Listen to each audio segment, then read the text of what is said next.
Hello guys, Solo Virgo. Welcome dito sa aking channel, Kapalaran 888 Virgo. Alamin natin kung anong messages, vibration, gabay energy para sa inyong lahat, Virgo. Ito ay general reading, so pwede kang makaresonate, gamitin mo yung intuition sa panonood.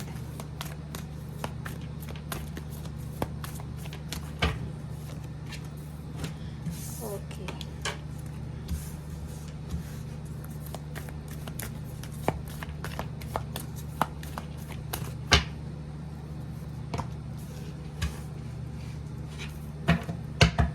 Okay, Virgo.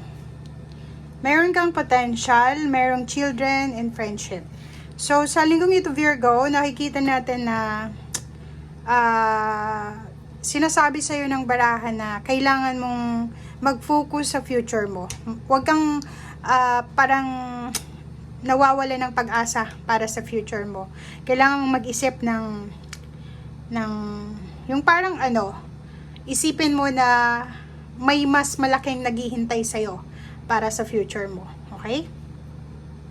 If may anak ka, may apo, or kung ano man ito, kung sino man siya na maliit na bata, sinasabi na know that your children are protected. So, huwag kang mag-alala.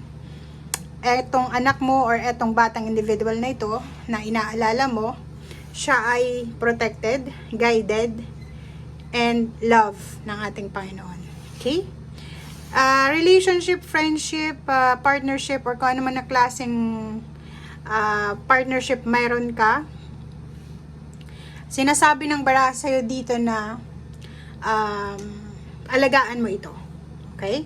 Alagaan mo kung ano man ito na relasyon meron ka, commitment, partnership, or kung ano pa man.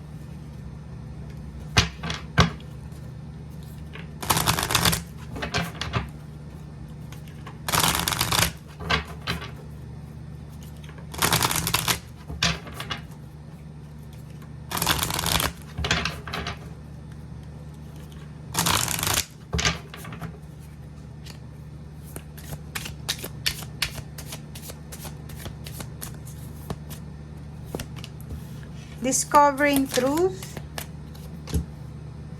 Okay, Virgo. So, kung makikita mo dito, maraming sekreto ang posibleng lalabas sa linggong ito. Marami kang madidiscover na mga bagay-bagay na itinatago sa'yo, or may mga sekreto dito may mga balita na hindi mo alam, ngayong linggo mo lang malalaman. Okay? And sinasabi ng baraha sa'yo dito na may transformation na posibleng mangyari. May fresh new beginnings, may fresh start na posibleng mangyayari sa buhay mo. Okay? And ano man itong transformation, ano man itong pagbabago na magaganap sa buhay mo, ito ay magdadala sa'yo ng sobrang ligaya. Sobrang saya, sobrang ligaya, sobrang harmony, balance, prosperity, and abundance. So, like for example, relationship. May mga relationship ka, Virgo, na hindi nag-work for several years or several months. Yung parang nasira yung relationship. And dito sa barahang ito, sinasabi ng baraha sa'yo na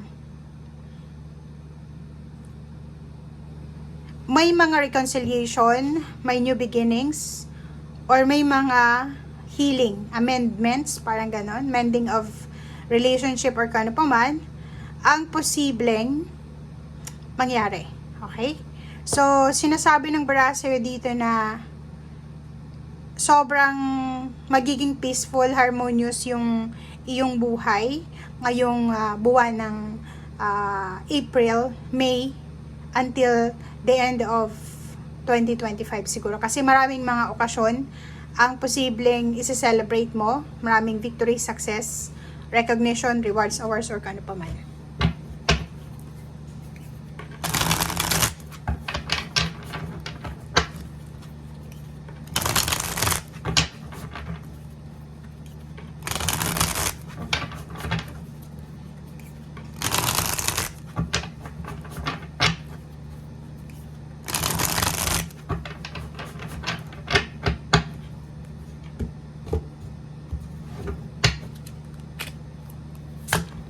Okay, sa Five of Autumn, sinasabi ng barahan na if ever may kailangan kang tulong sa linggong ito, mag-reach out ka sa mga taong pwedeng makatulong sa'yo.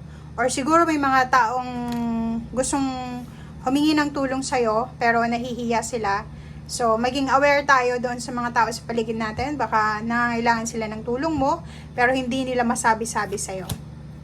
The Lovers, may mga relationship dito na magsisimula, may kakasal, may mga renewal of vows, may good health na babalik, or marami ditong dahilan na pwedeng maging masaya ka sa linggong ito. And yun, huwag ka munang masyadong may stress, or kung may mga stressful na pakiramdam ka sa ngayon, sinasabi ng barahan na i-set aside mo muna.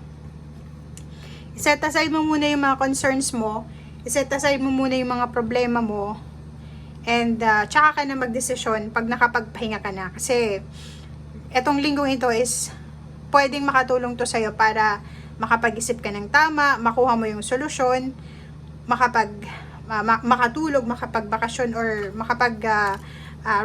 replenish ng energy. Okay? So yun. Dito sinasabi ng baraha, maraming babalik sa'yo, maraming aalis, maraming darating, and sinasabi ng barahan na huwag nating masyadong i-judge ang sarili natin. Kailangan nating pakawalan kung ano ang mga dapat pakawalan na sa buhay natin. Bigyan mo din daw ng reward ang sarili mo sa linggong ito sa mga ginagawa mong trabaho, or sa sakripisyo mo, or kung ano paman, sa hard work mo. And sinasabi ng baraha sa'yo dito na if ever man na self-employed ka, may business ka, sinasabi ng baraha na magiging successful kung ano man to na ginagawa mo sa ngayon. Okay? So yun, may naghihintay na magandang balita para sa future mo. May mga partnership dito na maganda yung result, and may progress na posibleng mangyayaring maganda. So, sinasabi ng baraha, huwag kang magba-back down sa mga plano mo sa buhay. Ituloy mo lang kung alam mo kung ano yung alam mong tama, and lahat is papabor sa'yo. May mga tao na posibleng, yun nga, may friendship dito, friendship, relationship, family, friends, or kung sino man sila, acquaintance, na posibleng susuportahan ka sa kung ano man tong sisimulan mo or ginagawa mo siya ngayon. So, wag mong isipin na mag-isa ka lang sa journey mo, kasi maraming mga tao na gusto kang damayan, gusto kang bigyan ng oras, or gusto kang, alam mo yon, tulungan. Okay? Thank you guys. Bye!